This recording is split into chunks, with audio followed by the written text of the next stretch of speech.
ہماری خداوند یسوع کی انجیل مقدس مرکز کے مطابق اس کا 10واں باب 28 سے 31 آیات تک۔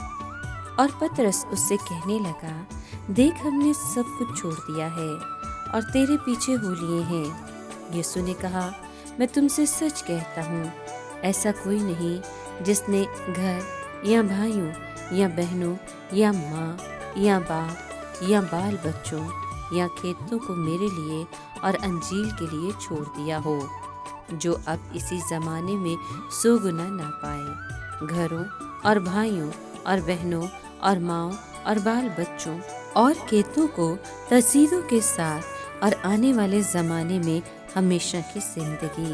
لیکن بتیرے جو اول ہیں آخر ہو جائیں گے، اور جو آخر ہیں اول۔ پاک کلام کے پڑھے اور سنے جانے پر خداوند کی برکت ہو، خدا کا شکر ہو۔ عزیز دوستو، پطرس کو نجات دہندہ کی تعلیم کی سمجھ آ گئی۔ اسے احساس ہو گیا کہ یسوع کہہ رہا ہے کہ سب کچھ چھوڑ کر میرے پیچھے ہو لو۔ یسوع نے وعدہ کیا کہ جو لوگ میری اور انجیل کی خاطر سب کچھ چھوڑ دیں گے، ان کو اس دنیا میں بھی اور اگلے جہان میں بھی اجر ملے گا۔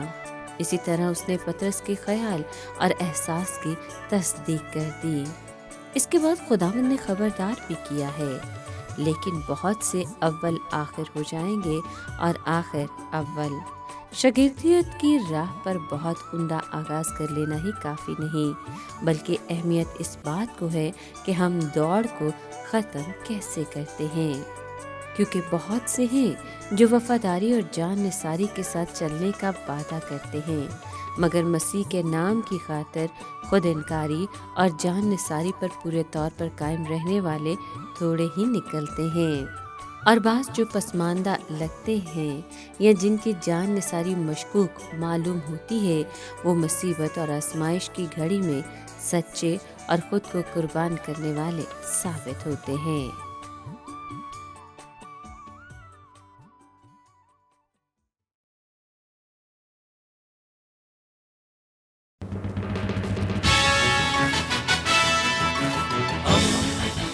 دوستی کا پیمبر، ریڈیو ویریتاس ایشیا۔